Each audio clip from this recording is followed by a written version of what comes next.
Welcome to another story time. Today, we are going deep into the world of myths and legends. This is the full story of Medusa, not just the part where she turns people into stone, but everything. How she was before what happened to her, and how her story ended. So, sit back and listen carefully because through this story, you will also learn English. Let's begin. A long time ago, in ancient Greece, there was a girl named Medusa. She was not always a terrifying creature. In fact, she was once a beautiful maiden young woman. She had long golden hair, bright eyes, and a smile that could warm even the coldest hearts. Many people admired her beauty, and poets even wrote about her. Medusa was not just beautiful. She was kind and intelligent. She lived in a grand temple, a place of worship, dedicated to Athena, the goddess of wisdom and war. Medusa was a devoted priestess, a female religious leader, meaning she had chosen to serve Athena for her whole life. She prayed every day, kept the temple clean, and helped those who came to seek Athena's blessings. But there was something special about Medusa that made her different from other women. Many men fell in love with her, but she had taken a vow, a serious promise, to stay pure and never marry. She believed in serving Athena and did not want to break her promise. However, her beauty attracted many people, including the mighty god of the sea, Poseidon.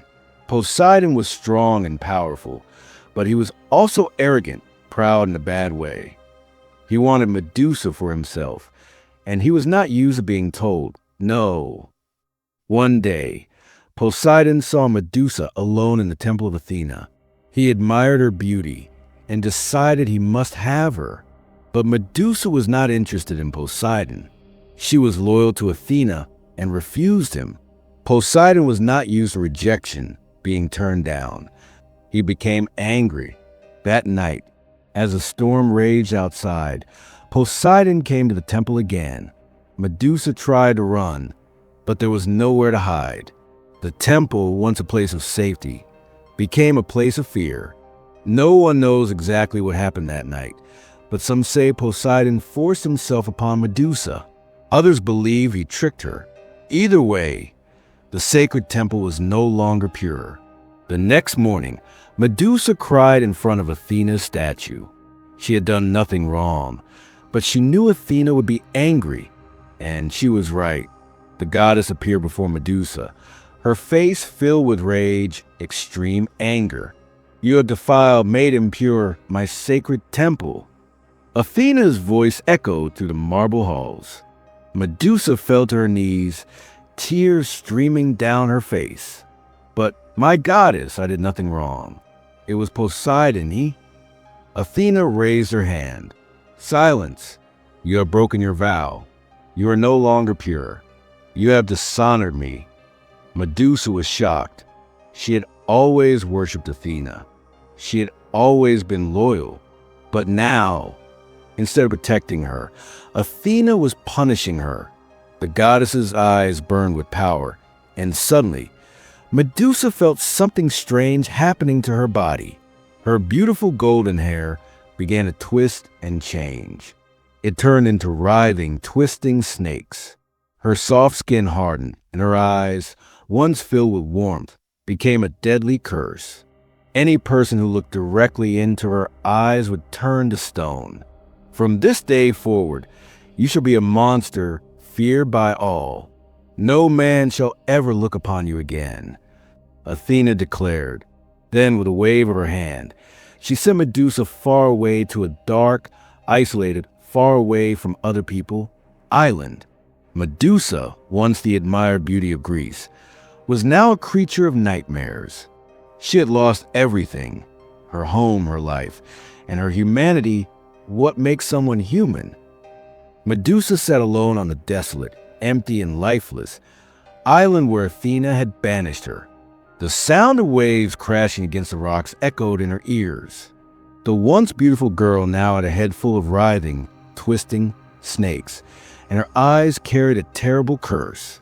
Any living creature that looked into them would turn to stone. At first, Medusa was filled with despair, deep sadness. She cried for days, unable to believe what had happened. She had served Athena with devotion, strong loyalty, yet she had been punished so cruelly. No one would ever look at her again, not with admiration, not with love, only with fear. Time passed, and Medusa learned to survive on an island. The land was harsh, but she found caves for shelter and drank from freshwater springs, natural sources of water. The snakes on her head, though frightening, never harmed her. In fact, they seemed to be a part of her, reacting to her emotions. When she was angry, they hissed, made a sharp sound. Fiercely, when she was calm, they moved gently, almost soothingly. But Medusa was not completely alone. Birds flying above, unaware of her curse, would sometimes land nearby. When their eyes met hers, they froze in mid-flight and fell to the ground, turned into stone. Curious, wanted to learn more, Medusa observed how her power worked. It was not something she controlled. It happened instantly, like an unavoidable fate, something that must happen. One day, as she wandered near the rocky shores, she noticed something strange.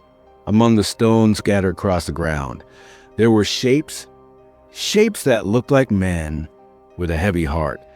Medusa realized there were people who had come to the island, perhaps lost sailors, and had met her gaze by accident. She was no longer just a cursed woman.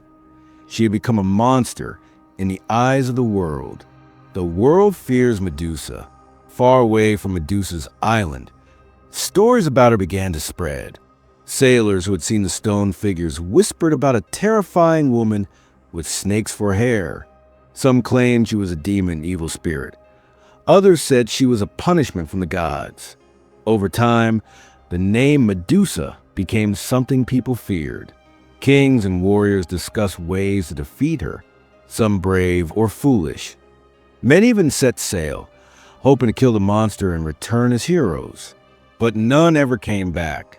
The more Medusa heard about these men, the angrier she became. Why did they call her a monster? Had she chosen this fate? No, she had been a victim, but the world only saw her as a villain, evil character. As time passed, Medusa became more isolated, alone, and separated. Her heart hardened, just like the stone figures that surrounded her. She no longer wept for the lost men. If they came seeking a fight, they would face the consequences, results in action. The gods make a plan. Meanwhile, high on Mount Olympus, the gods watched Medusa. Athena, still angered by what had happened, did not regret her curse. But the other gods saw a problem. Medusa's power was too dangerous. If she remained on Earth, more men would die. Something had to be done. Zeus, the king of the gods, called upon his son, Perseus. Perseus was a young warrior, strong and courageous, brave in the face of danger. He was the son of Zeus and a mortal human woman, which made him a demigod, half human. He had already completed many heroic tasks, but this would be his greatest challenge. Perseus, Zeus said, "It is time for you to prove your strength. You must find Medusa and bring me her head." Perseus was surprised. "Her head? But if I look at her, I will turn to stone." "That is why you will need help," said another voice. It was Athena herself. Though she had cursed Medusa, she would now help Perseus defeat her. "I will give you my shield, polished like a mirror. You must not look at Medusa directly. Use the shield's reflection image in a mirror instead." Another god, Hermes, stepped forward. He was the god of travel and speed. "And I will give you my having winged sandals so you can move quickly." Finally, Hades, god of the underworld, gave Perseus a special gift, a helmet that made him invisible, unable to be seen. "With this, you can get close to Medusa without her knowing," he said. With these powerful gifts, Perseus set off on his dangerous journey. His heart pounded with excitement and fear. Would he truly be able to defeat the monster that had turned so many men to stone?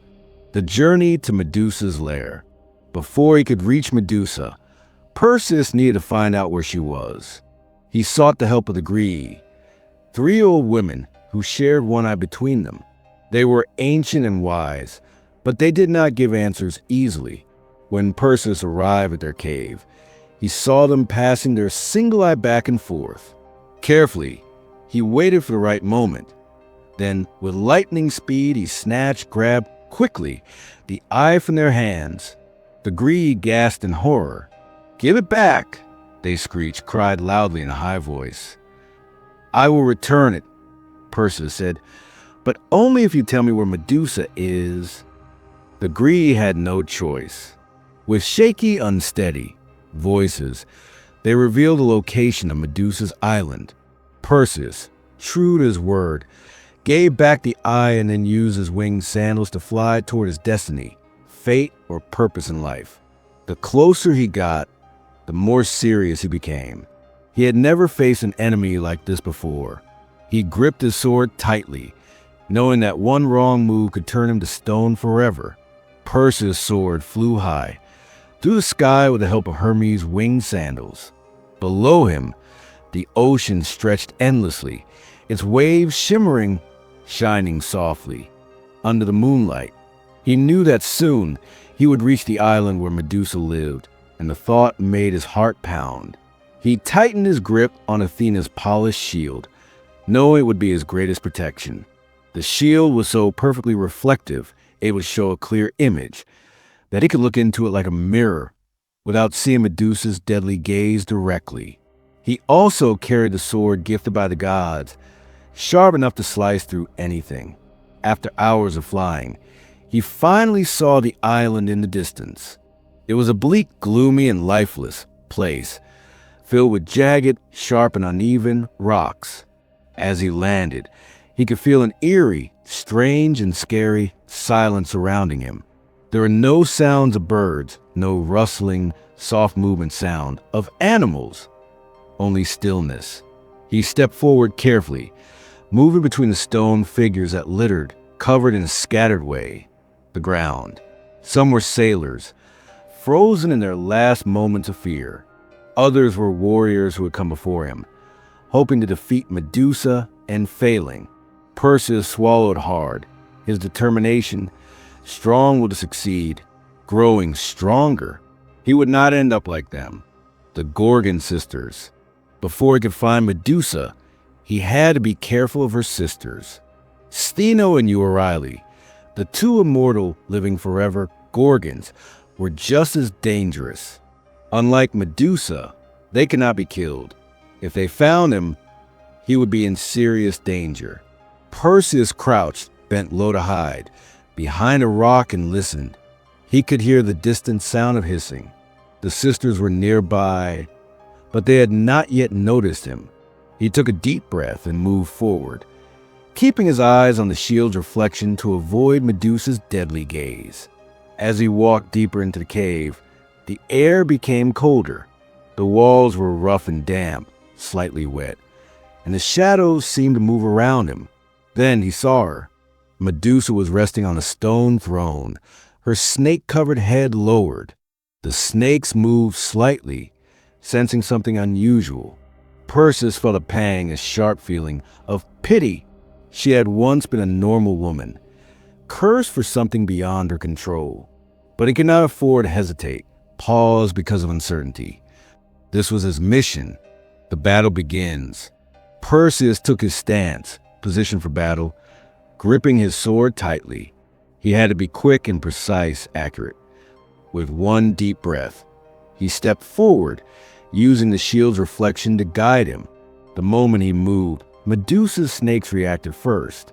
They hissed loudly, their forked tongues flickering, moving quickly in the air. Medusa's eyes snapped open, though she could not see Perseus directly. She sensed his presence. "Who dares enter my home?" she whispered, her voice filled with both sadness and fury, strong anger. Perseus did not answer. Instead, he took another step forward. Medusa turned, trying to find him, but he was careful not to meet her gaze.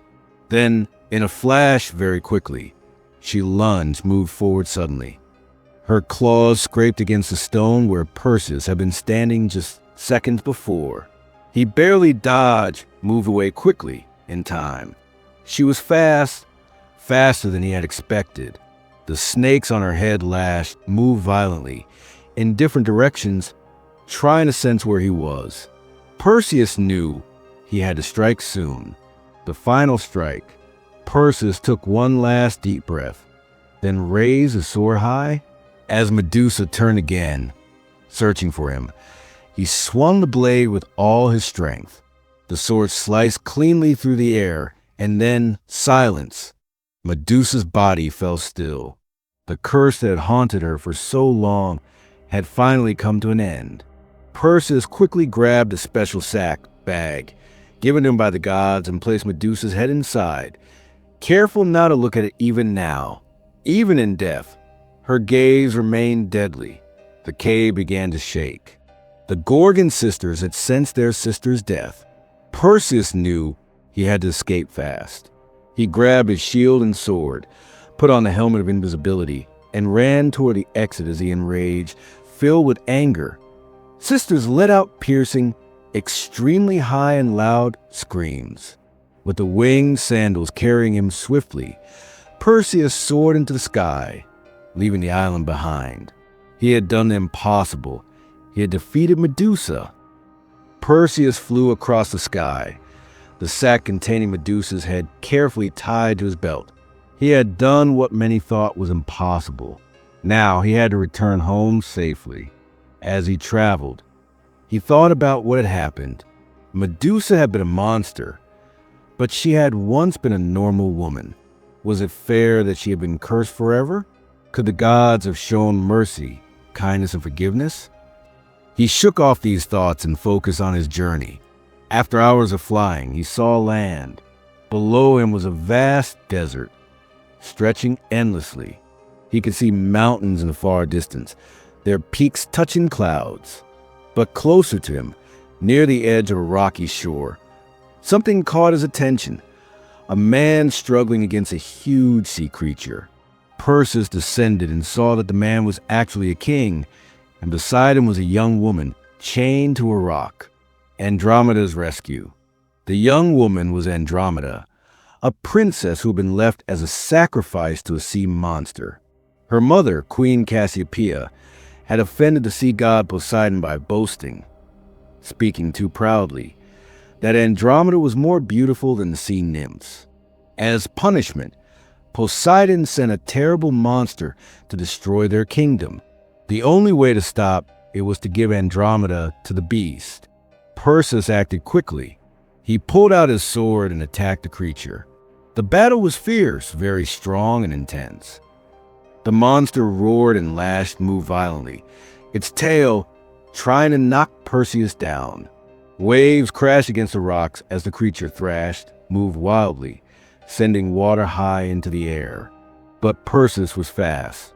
He dodged the monster's attacks, moving with the speed of the gods. Finally, with one final strike, he drove his sword deep into the creature's body. It let out a terrible cry before sinking beneath the waves. Andromeda's father, King Cepheus, was overjoyed. He offered Perseus a great reward, promising him gold and treasures. But Perseus only wanted Andromeda's freedom. The grateful king agreed, and soon Perseus and Andromeda set off together. As they traveled, Perseus told her stories of his journey, about the gods who helped him and the dangers he faced. Andromeda listened with admiration, deep respect, and wonder. The return home. Perseus finally reached his homeland, but danger still awaited him. His mother, Danae, was in trouble. The evil king Polydectes had been forcing her to marry him. Perseus arrived at the palace just in time. When Polydectes saw Perseus, he laughed. "You expect me to believe you have Medusa's head?" he mocked, made fun of. The king and his men did not know the power Perseus now carried. Polydectes sneered, smiled in a mean way. and called his guards. "You have returned with lies, not a victory," he said. "You think you can challenge a king?" Without a word, Perseus reached into the sack and lifted Medusa's head, careful not to look at it. In an instant, Polydectes and his men turned into stone. The threat was gone. Danae was free at last. The people of the land, who had suffered under Polydectes' rule, rejoiced, celebrated with happiness. They called Perseus a hero, their savior, a new future, with his mission complete. Perseus decided to return the magical items he had borrowed. He gave back the winged sandals, the sword, the shield, and the helmet. The gods had helped him, and he showed his gratitude, thankfulness. But his adventures were not yet over. Perseus and Andromeda traveled to his grandfather's kingdom. However, an old prophecy, prediction of the future, still hung over his head. One that said he would be the cause of his grandfather's death. Perseus wanted to avoid such a fate. But destiny, what is meant to happen, cannot be escaped. One day, during a sports competition, Perseus threw a discus, a heavy round object used in games. It flew far but landed among the spectators, striking an old man. That man was his grandfather, King Acrisius. The prophecy had come true, though Perseus had never meant for it to happen. He was heartbroken but knew that fate, the power that decides the future, was beyond his control. After this, Perseus and Andromeda built a life together, ruling over a great kingdom. They were remembered for their kindness and wisdom. Perseus placed Medusa's head on Athena's shield, where it became a symbol of protection. It was said that the shield was used in many battles, always bringing victory to those who carried it. And so, the story of Perseus and Medusa came to an end. What had started as a dangerous quest became the beginning of a new legacy, something remembered in history. And from that day on, Medusa's name was never forgotten. She had been cursed, but in a way, she became powerful even after death. Her face remained on Athena's shield, and her legend continued to be told for generations. This concludes our story of Medusa and Perseus. I hope you enjoyed it and learned some new words. Remember, learn English through stories.